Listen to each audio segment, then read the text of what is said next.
Assalamu alaikum. Welcome to Code Nestle. In this video, we will build the foundation of SQL. हम इसमें देखेंगे कि database क्या होते हैं, उनको कैसे क्रिएट किया जाता है, एक टेबल क्या होता है और उसको क्रिएट कैसे किया जाता है, और सबसे इम्पोर्टेंट डाटा टाइप्स क्या होती हैं। जैसे कि मैंने आपको सबसे पहले डेटाबेस बता दिया था कि वो क्या है, एक जो है collection of logically related data है। बट यहाँ पे हम जब एसक्यूएल के साथ काम करेंगे तो इसको एक इजी वर्ड्स में मैं आपको एक्सप्लेन कर दूं। डेटाबेस एक हमारे पास कंटेनर के तौर पे है जिसके अंदर बहुत सारे टेबल्स जो हैं वो स्टोर होते हैं। अब ये हमारे पास एक सिंटैक्स है एक डेटाबेस क्रिएट करने का। ये एक सिर्फ कमांड है जो एक एम्प्टी डेटाबेस को क्रिएट करेगी। ठीक है, इसको हम रन करके सबसे पहले देख लेते हैं कि एक डेटाबेस को अपने एसक्यूएल में कैसे क्रिएट किया जाता है। तो सबसे पहले हम अपने एसक्यूएल पे आ जाते हैं। होप सो आप सबने इंस्टॉल कर लिया होगा अपना एसक्यूएल। तो अगर आपको कोई इशू हो तो आप कमेंट सेक्शन में ज़रूर मुझे बता सकते हैं कि आपको इंस्टॉलेशन में एरर वगैरह या कोई इशू क्रिएट हुआ है, तो मैं आपका वो ज़रूर सॉल्व कर दूंगी। उसके बाद आपके पास ये एक इंटरफेस खुल जाएगा, आपने यहाँ पे कनेक्ट कर देना है। और ये कुछ हमारे पास चीज़ें हैं। यहाँ से ये हमारे पास एक न्यू क्यूरी है। इधर से जब भी हमने अपना कोई भी क्रिएट करना है डेटाबेस में, डेटाबेस पे वर्क करना है, हमने इस पर क्लिक कर देना है। और ये वो इंटरफेस है जहाँ पे हमने सारी क्वेरीज लिखनी है और अपना और एसक्यूएल को सही तरह से सीखना है। अब ये एक हमारे पास एग्जीक्यूट बटन है। जब भी हम यहाँ क्वेरी लिखेंगे ये इसको प्रेस करके हम एग्जीक्यूट करेंगे। इधर लेफ्ट साइड पे हमारे पास कुछ चीज़ें हैं। यहाँ से हमारे पास सबसे इम्पोर्टेंट है डेटाबेसेस। इसके अंदर अब आप देखें कोई डेटाबेस हमारे पास क्रिएट नहीं है। सबसे पहले हम एक अपना डेटाबेस क्रिएट कर लेते हैं। Create database university. ठीक है, ये हमारे पास एक सिंपल सिंटैक्स है डेटाबेस क्रिएट करने का, और ये केस सेंसिटिव भी नहीं है। अगर मैं यहाँ पे स्मॉल क्रिएट लिखूँ या कैपिटल क्रिएट लिखूँ तो ये कोई जो है वो एरर क्रिएट नहीं करेगा, क्योंकि केस सेंसिटिव नहीं है। आपका जैसा दिल करे आप वैसे यूज़ कर लें। अब एट द एंड हमने एक सेमीकोलन लगाया, ये हमने हर क्वेरी के एंड पे लगाना है। जैसे एक सेंटेंस कंप्लीट होने के बाद हम उस पर फुल स्टॉप लगा देते हैं कि यहाँ पे हमारा एक चीज़ ख़त्म हो गई है। इस तरह ये भी ऐसे ही वर्क करता है।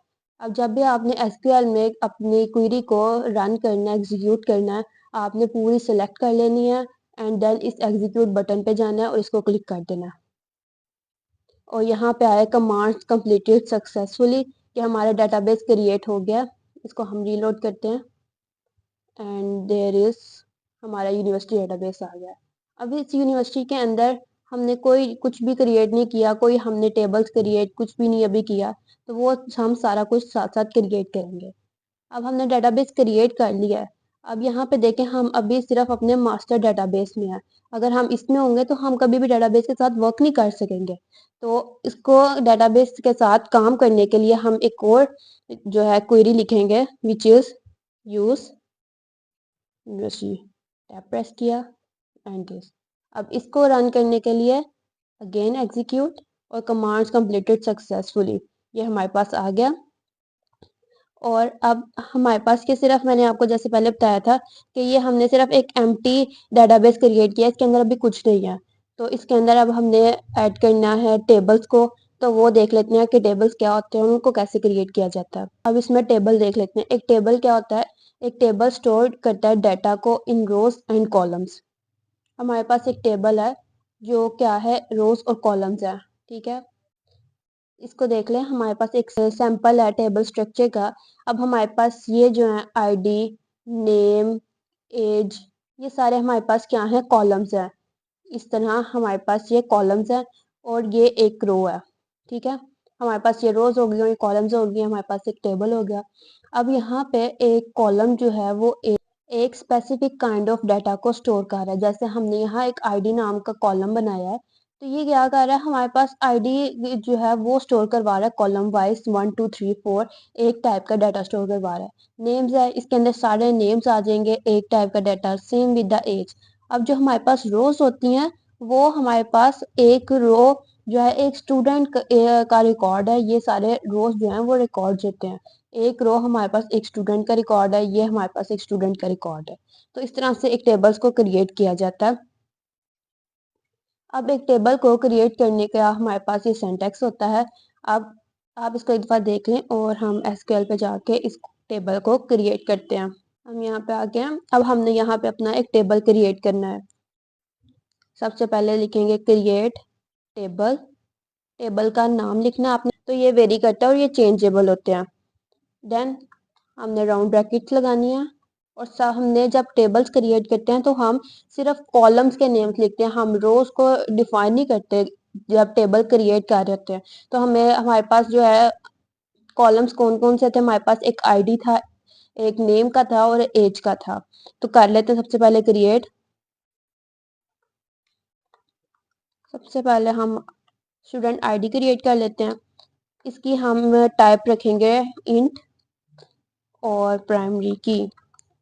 अब प्राइमरी की जो क्या होती है ये हम आगे जाके देखेंगे, इसको अभी बस आप ऐसे ही रहने दें। बहरहाल जो इंट है ये मैं आपको बताऊंगी कि ये क्या होते हैं और इसको मैंने क्यों लिखा है। स्टूडेंट नेम हम इसकी टाइप रख लेते हैं वैकर 20। और जब आपने कॉलम्स के मल्टीपल कॉलम्स होंगे एक टेबल में तो उनको जो अब आपने सेपरेट करना है तो आपने थ्रू कोमा करना है। ठीक है, एक हमारे पास और कॉलम था विच वन इज एज और इसकी टाइप भी हमारे पास इंट है। ये हमारा टेबल बंद हो गया एंड एट द एंड हमने सेमीकोलन लगा दिया। अब इस सारे को सिलेक्ट करेंगे एंड रन। यहाँ पे भी हमारी कमांड जो है कंप्लीटेड सक्सेसफुल है। अब यहाँ पे देख लेते हैं कि हमारे पास टेबल स्टूडेंट नेम का आया है कि नहीं आया। ये हमारे पास यूनिवर्सिटी डेटाबेस, इसके अंदर टेबल्स देयर इज हमारे पास dpo डॉट स्टूडेंट नाम का एक टेबल बन गया है। ऐसे ही टेबल को क्रिएट किया जाता है। अब सबसे इम्पोर्टेंट चीज़ आती है जो आप मोस्टली देख के कंफ्यूज भी हो रहे होंगे कि यहाँ पे मैंने इंट लिखा है, वैरचर लिखा है, इसका मतलब क्या है। तो ये सारी डाटा टाइप्स होती हैं, मैं आपको एक एक करके एक्सप्लेन करूंगी और ये भी बताऊंगी कि कौन सी सबसे ज़्यादा यूज़ होती हैं और इनको कैसे यूज़ करना होता है। ये हमारे पास एक मैंने चार्ट बना लिया, ठीक है, जिसके अंदर हमारे पास कॉमन डाटा टाइप्स आ जाती हैं। अब डाटा टाइप क्या करती है, डाटा टाइप बताती है कि एक कॉलम किस टाइप का डाटा स्टोर करेगा। यानी कि जब हमने अपना कॉलम बनाया था उसके अंदर हमने जब उसके अंदर अपना कॉलम बनाया था तो हमने उसको बताया था कि जो हमारी स्टूडेंट आईडी है वो इंट नाम की होनी चाहिए। इंट क्यों होनी चाहिए, क्योंकि आईडी जो होती है वो हमेशा नंबर्स में होती है। किसी की भी आईडी जो है वो लेटर्स में नहीं होती, नंबर्स में होती है। तो हमने इसलिए इंट उसके अंदर किया। न्यूमेरिक में आ जाता है इंट, डेसिमल फ्लोट आ जाता है। Decimal most of the time salaries के लिए यूज होता है। इंट एज टाइप आईडीज इस तरह के लिए चीजों के लिए यूज होता है। देन हमारे पास स्ट्रिंग डाटा टाइप आ जाती है। उसके अंदर सबसे इम्पोर्टेंट ये दो हैं, कैर और वैक है। अब इन दोनों में जो है माइनर से डिफरेंसेस है। इसके अंदर क्या होता है कि ये फिक्स लेंथ स्टोर करवाती है और ये वेरिएबल लेंथ स्टोर करवाती है। अब इस बात का क्या मतलब है, अगर मैंने एक कैर 50 लेंथ का स्टोर बनाया है और ये एक मेरे कैर ने फिजिकल डेटाबेस की जो फिजिकल मेमोरी है वो उसने ऑक्यूपाई की है, ठीक है। अब मैंने ये इसमें बिट्स की सूरत में ये हमारे पास बिट्स हैं और हमने एक कैर बना दिया है, सो ऑन ये देयर इज। हमने एक कैर बना दिया है जो कि क्या है 50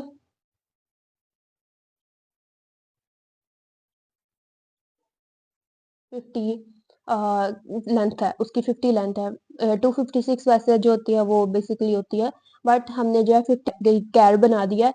अब इसमें क्या होगा हमारा, अगर हमने नाम स्टोर करवाया विच वन इज अली, ठीक है, हमने अली स्टोर करवाया। अब अली के 3 करेक्टर्स हैं, 3 लेटर्स हैं अली में। यहाँ पे क्या होगा, यहाँ पे ए आ गया, इस वाले में एल आ गया, इस वाले में आई आ गया। लेकिन जो बाकी रिमेनिंग 47 बिट्स बच गई हैं, कैर उसको भी ऑक्यूपाई कर लेगा। कैर रिजर्व कर लेता है सारी मेमोरी को।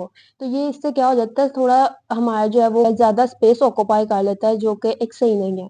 लेकिन सिंपली अगर हमने एक वैर कैर 50 लेंथ का बनाया है और उसके अंदर हमने अली नाम स्टोर करवाया है, वो सिर्फ ये 3 बिट्स तक ही स्पेस लेगा, बाकी जो होगा वो रिजर्व नहीं करेगा, वो वैसे की वैसे ही रह जाएगी। इसलिए इसको कहा जाता है कि फिक्स लेंथ ऑक्यूपाई करवाता है और ये वेरिएबल लेंथ ऑक्यूपाई करवाता है।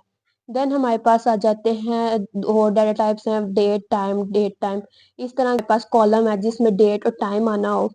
जैसे एडमिशन्स डेट हो गई, ऑर्डर डेट हो गई, लॉगिन टाइम हो गया, उन सारों के लिए ये वाली यूज़ होती हैं। देन हमारे पास बूलियन आ जाती है। बूलियन क्या होता है? ट्रू फॉल्स होता है। इसमें ज़्यादातर कंडीशंस लग जाती हैं, इज़ एक्टिव और पेड, ठीक है। उसके बाद हमारे पास आ जाते हैं बाइनरी डाटा टाइप, जो है वो स्टोर करवाता है फाइल्स को, एक नॉर्मल टेक्स्ट को वो स्टोर नहीं करवाता। जैसे हमारे पास आ जाता है इमेजेस आ गई, डॉक्यूमेंट्स, वीडियोस, इस तरह की जो है हमारे पास इस तरह के डाटे को स्टोर करवाता है। तो ये बेसिक सी थी। इनमें से ज़्यादातर जो हैं वो बस इतनी ही यूज़ होती हैं, इससे ज़्यादा ये यूज़ नहीं कोई इतनी रेयर केसेस में होती हैं। जैसे अगर आप स्टूडेंट देख रहे हैं तो आपको सिर्फ इन डेसिमल वैर कैर, इससे ज़्यादा आपको ज़रूरत नहीं पड़ेगी।